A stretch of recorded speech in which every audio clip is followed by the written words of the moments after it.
अस्सलाम वालेकुम। आज हमारे साथ मौजूद हैं अरसलान मुमताज़ सीटीओ मेहदी टेक्नोलॉजीज़। अरसलान मुमताज़ चूँकि एक शॉपिफ़ाई डेवलपर हैं, तो आज हमने एक सेशन इनके साथ रखा है शॉपिफ़ाई के ऊपर। कैसे हैं आप अरसलान साहब? जी बिल्कुल, अल्हम्दुलिल्लाह ठीक-ठाक। आपने? अल्हम्दुलिल्लाह। अरसलान साहब काफ़ी अरसा हो गया आपको शॉपिफ़ाई की फ़ील्ड में काम करते हुए। कितना एक तजुर्बा आपको हो गया शॉपिफ़ाई में? मैंने फ्रीलांसिंग के स्टार्ट से कुछ टाइम के बाद से मैंने शॉपिफ़ाई पे काम किया है और काफ़ी ज़्यादा स्टोर बनाया है। अराउंड 100 150 प्लस स्टोर्स जो है ना मैंने उस पे काम किया है और क्लाइंट्स के लिए काम किया है मोस्टली। और उनको मैंने different types of Shopify stores जो है ना वो मैंने बना के दिए हैं और उसमें बेसिक से एडवांस लेवल तक के शॉपिफ़ाई स्टोर्स मैंने बनाए हैं। ज़बरदस्त। तो आप क्या मतलब इसमें क्या देखते हैं कि शॉपिफ़ाई का एक स्टोर बनाने के लिए तो हमें किन-किन चीज़ों की ज़रूरत पड़ती है?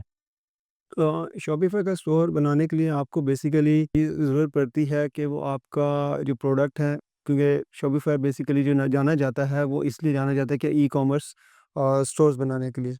तो मोस्टली लोग जो भी आते हैं शॉपिफ़ाई पे वो अपना ई-कॉमर्स स्टोर सेटअप के लिए आते हैं। तो उसमें ऑब्वियसली आप फ़िज़िकल प्रोडक्ट भी कर सकते हैं, आप कोई अपना डिजिटल प्रोडक्ट होता है उसको भी कर सकते हैं, कोई ऐप सर्विस है तो वो भी कर सकते हैं। तो मोस्टली जो लोग होते हैं जो शॉपिफ़ाई पे आते हैं वो अपना डिजिटल प्रोडक्ट वो ही सेल करने के लिए आए होते हैं।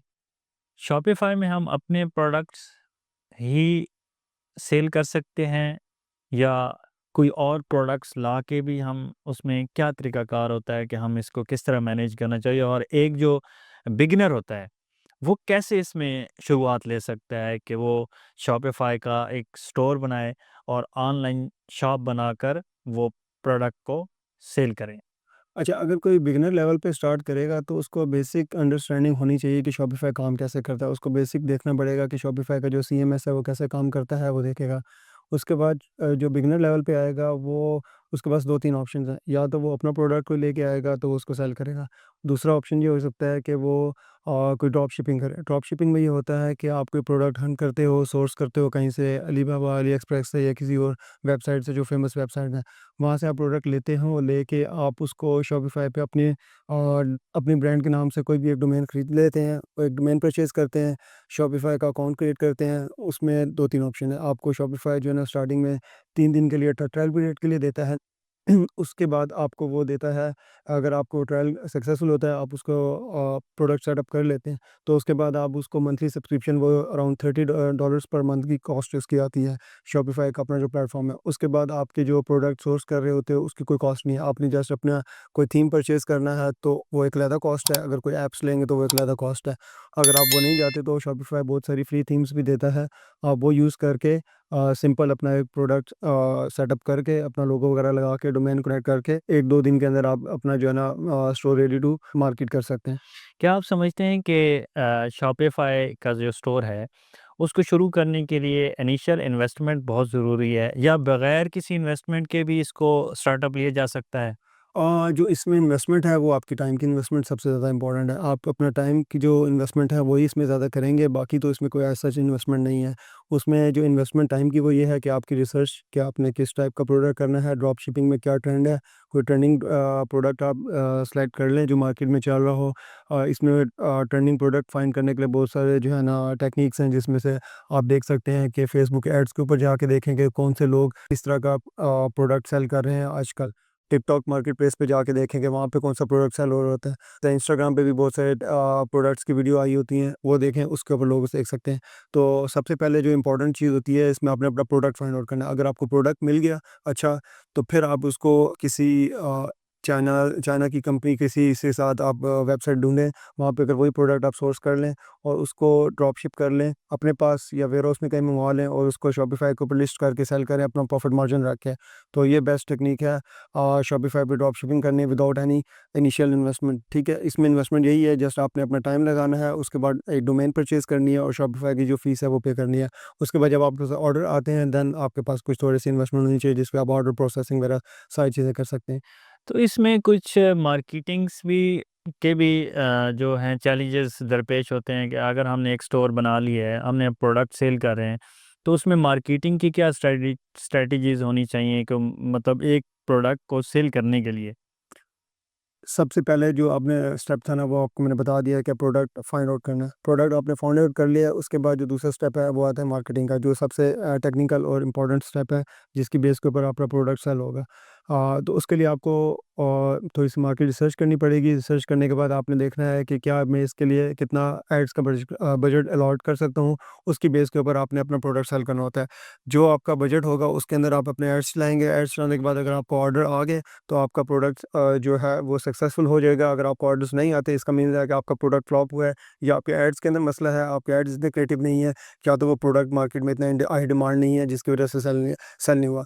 तो अगर आपका प्रोडक्ट अच्छा होगा, एड्स भी अच्छे होंगे, और उसके बाद शॉपिफाई का जो आपने स्टोर बनाया है उसका लेआउट और जो प्रॉपर एक सेल्स वाला स्टोर होता है उसके अकॉर्डिंगली आपने बनाया है, तो तब आपका प्रोडक्ट सेल हो जाएगा और आपकी जो है ना अर्निंग होगी इस तरीके से। इसमें काफ़ी अक्सर मैंने सुना है कि सर्च इंजन ऑप्टिमाइज़ेशन एसईओ जो है ना वो बहुत ज़्यादा मैटर करती है कि आपका एक जो ऑनलाइन शॉप है उसकी रैंकिंग होनी चाहिए। नहीं, मेरा नहीं ख्याल, क्योंकि ई-कॉमर्स में ज़्यादातर रैंकिंग इतनी मैटर नहीं करती, क्योंकि रैंकिंग एसईओ एक प्रॉपर रील है और वो लॉन्ग टर्म प्रोसेस है। वो ये नहीं है कि ऐसे कि विदिन अ डे या 2 में जो है ना आपकी रैंकिंग हो जाएगी। तो इसमें जो मेन चीज़ है वो आपकी एड्स है और आपका प्रोडक्ट है और उसकी क्वालिटी है कि वो कैसा है, और आपके जो स्टोर है वो कैसा है। अब बेसिक एसईओ के जो है ना फीचर्स वो तो शॉपिफाई देता है, जिसमें आपने अपने एड्स जो प्रोडक्ट आपने फाइंड आउट किया है उस टाइम आपने जो उसकी कीवर्ड सर्च बेसिक से की है उसके अकॉर्डिंगली आपने अपने टाइटल, मेटा टाइटल, इमेजेस वो ऑप्टिमाइज़ करके लगानी है। तो वो बेसिक एक ऑन पेज एसईओ अपने अपने शॉपिफाई स्टोर की वो करनी है।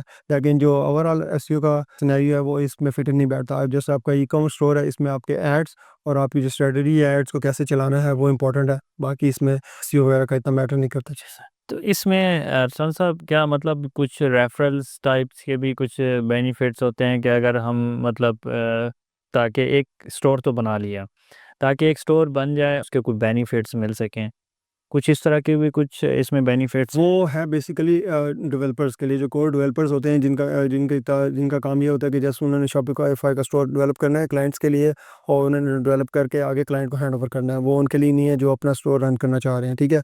उसके लिए शॉपिफाई के ऊपर शॉपिफाई पार्टनर्स का प्लेटफॉर्म है, वहाँ पे आप साइन अप करें। अगर आप कोई डेवलपर आप में से सुन रहे हैं तो आप developer as a sign up करके वहाँ पे अपना स्टोर जो है ना सेटअप करें एज अ अकाउंट। उसके बाद अगर आपके पास कोई क्लाइंट आता है तो आप अपने शॉपिफाई पार्टनर अकाउंट के थ्रू उसका स्टोर सेटअप करें। सेटअप करने के बाद जब कंप्लीट हो जाए तो उसको हैंड ओवर करेंगे। जब आप हैंड ओवर करेंगे तो वो एज अ रेफरल काउंट होगा आपका शॉपिफाई पार्टनर के अंदर। उसके उसको जब आप रेफरल को जब आप जो स्टोर बिल्ड करेंगे, जब आप ट्रांसफ़र आउट करेंगे, तो उस जो क्लाइंट होगा जो आपका, जिसको आप स्टोर ट्रांसफ़र करेंगे, तो उसको वो फ़ी पे करनी पड़ेगी, जो मंथली शॉपिफाई की फ़ीस है उसकी जो यूज़ करने की। तो उसके अकॉर्डिंगली आपको का जो कमीशन है वो मिलेगा। वो तब तक मिलता रहेगा जब तक वो स्टोर रनिंग में होगा। जो रिकरिंग पेमेंट है उसकी करता रहेगा। जिस दिन उसे स्टॉप करना है तो आपको उसका पेमेंट नहीं मिलेगी। इसमें कुछ यूँ होता है कि जैसा कि मैंने आपको प्रोडक्ट्स दिए और आपने उसके ऊपर स्टोर बना दिया। कुछ यूँ भी हो सकता है कि मैं चाहूँ कि ये मेरी रिक्वायरमेंट्स हैं, इसमें मुझे चीज़ें मेरी नीड्स के अकॉर्डिंग चाहिए, कस्टम जिसे हम कह सकते हैं।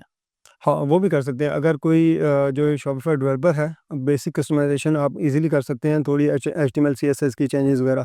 लेकिन अगर आपने प्रॉपर थीम कस्टमाइज़ेशन करना है तो उसके लिए आपको शॉपिफ़ाई का जो बैकएंड लैंग्वेज है, कोड विद सीएसएस, और उसकी जो स्क्रिप्टिंग लैंग्वेज है वो आपको सीखनी पड़ेगी। वो सीखेंगे तो उसके अकॉर्डिंगली आप प्रॉपर थीम कस्टमाइज़ेशन, जब ऐप में जो उसकी शॉपिफ़ाई ऐप्स हैं उसकी कस्टमाइज़ेशन कर सकते हैं। लेकिन अगर आपने एज़ अ बिगिनर जो बेसिक कोई इतनी ज़्यादा कोडिंग की नो नहीं है, तो उसमें भी उसके अकॉर्डिंगली भी शॉपिफ़ाई का जो थीम सेक्शंस का जो स्ट्रक्चर है, हर थीम जो है ना शॉपिफ़ाई की वो सेक्शंस के साथ आती है। तो आप उसको सेक्शंस को अकॉर्डिंगली जो थीम को है उसको अंडरस्टैंड करके आप अपने स्टोर को डेवलप कर सकते हैं। यानी कि किस तरह का आपने हेडर रखना है, किस तरह का फुटर रखना है, प्रोडक्ट पेज आपका किस तरह का होना चाहिए, आपका जो है कलेक्शन पेज वो किस तरह का होना चाहिए। अगर कोई आपने उसके अंदर कोई ऐसी चीज़ रिव्यूज़ का सेक्शन लेके आना है तो आप रिव्यूज़ की प्लगइन्स मिलती हैं डिफरेंट, आप वो कर सकते हैं। लेट्स से कि आपने अली एक्सप्रेस से एक जो अपना प्रोडक्ट है वो इंपोर्ट किया, और वही अली एक्सप्रेस के जो रिव्यूज़ हैं वो आपने अपने स्टोर पे लेके आने हैं, तो उसके लिए एक प्लगइन है वो आप इंस्टॉल करेंगे। वो इंस्टॉल करने के बाद वही जो रिव्यूज़ हैं जो अली एक्सप्रेस के ऊपर हैं वो आप अपने स्टोर के ऊपर ला सकते हैं। तो इस तरीके से डिफरेंट टेक्निक्स हैं जिसको यूज़ करके आप अपने स्टोर को बेहतर बना सकते हैं।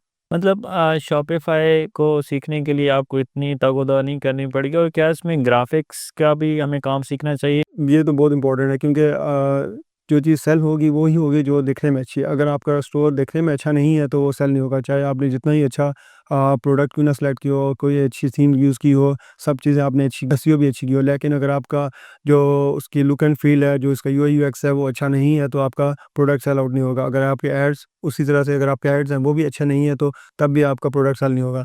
तो जो ग्राफिक उसके जो बैनर्स वगैरह हैं, उसका लेआउट है, उसके ऊपर जो काउंटर, उसके ऊपर जो सेल्स की जो चीज़ें यूज़ होती हैं, तो वो अगर आपकी अच्छी नहीं है, तो आपका स्टोर के ऊपर जो आपका प्रोडक्ट है वो सेल नहीं होगा ज़्यादा।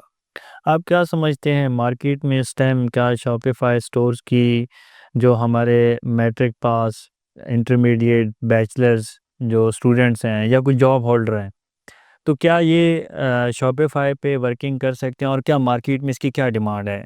डिमांड तो इसकी काफ़ी ज़्यादा है, क्योंकि बहुत ज़्यादा लोग जो है ना ड्रॉप शिपिंग जो है ना एटलीस्ट अपनी एक दफ़ा ट्राई करते हैं। ऑलमोस्ट हर बंदा जो इस फील्ड में थोड़ा-सा मार्केटिंग में इन है या ई-कॉमर्स के अंदर इन है, तो वो ड्रॉप शिपिंग को ट्राई करता है।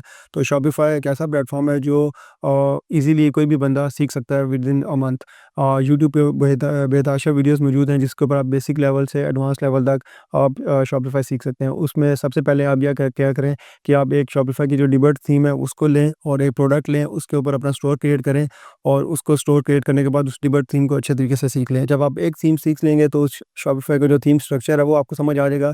तो ऑलमोस्ट हर थीम जो है वो उसी स्ट्रक्चर को फ़ॉलो करती है कि आपने कैसे हेडर हेडर की कस्टमाइज़ेशन करनी है, कैसे फुटर की कस्टमाइज़ेशन करनी है, आपने प्रोडक्ट कैसे ऐड करने हैं, प्रोडक्ट में कलेक्शंस किस तरह से बनाने हैं, कैटेगरीज़ किस तरह से बनानी है और उसको ऑप्टिमाइज़ेशन किस तरह से करनी है, ऐप्स किस तरह से इंस्टॉल करनी है। सारी चीज़ें आप वन बाय वन सीखें, इसमें कोई मुश्किल नहीं है। आपको कोई ज़्यादा टेक्निक, कोई कोडिंग की ज़रूरत नहीं है, जस्ट आपको बेसिक अंडरस्टैंडिंग हो और थोड़ा-सा आपको पता होना चाहिए कि शॉपिफ़ाई काम किस तरह से करता है। यूट्यूब की 2-4 वीडियोज़ देखें, आप सीख सकते हैं।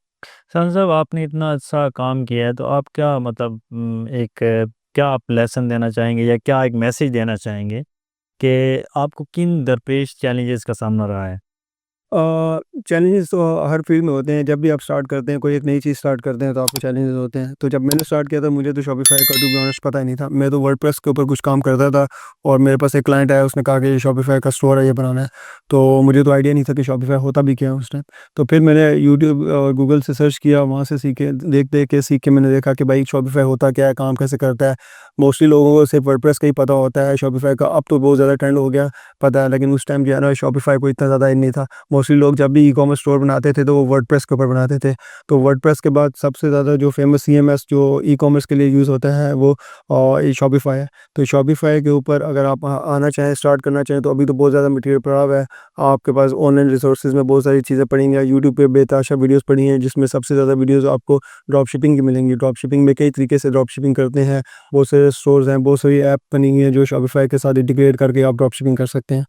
तो इसमें कोई मुश्किल नहीं है। हसन साहब मेरा एक छोटा-सा एक आखिरी सवाल ये है कि चूँकि पाकिस्तान में पेपॉल नहीं है, तो क्या इस तरह जो पेमेंट्स वगैरह हैं, तो पेमेंट्स रेगुलाइज़ करने के लिए तो क्या मतलब कौन से चैनल्स होते हैं जिस तरह ये पॉसिबल है कि इसको आसानी के साथ हैंडल किया जा सके? देखिए, लोकली अगर आपने काम करना है, लोकली अगर ड्रॉप शिपिंग करनी है, तो तब आप शॉपिफ़ाई यूज़ करेंगे, तो आपको पेमेंट्स के लिए तो प्रॉब्लम रहेगी, क्योंकि आप पाकिस्तान में हमारे पास जो है ना वो शॉपिफ़ाई के लिए पेपॉल वगैरह के लिए और ना स्ट्राइप जो है ना वो वर्क करता है।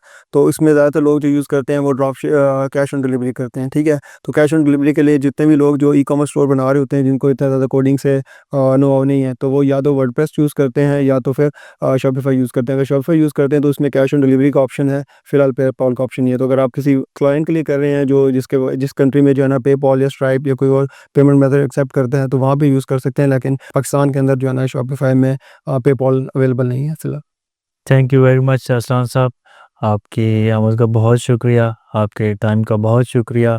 तो इंशाल्लाह हम नेक्स्ट पॉडकास्ट में हम आएँगे और इस पे हम तफ़सीली बात करेंगे। तो कोई आपका मैसेज जो आप मैसेज यही है कि कोई भी स्किल सीखने के लिए आप अपनी पूरी एफर्ट करें, ऑनलाइन सोर्स को देखें, अपने साथ जो सर्कल में लोग हैं जिनको उस चीज़ का पता है, उनसे हेल्प आउट लें।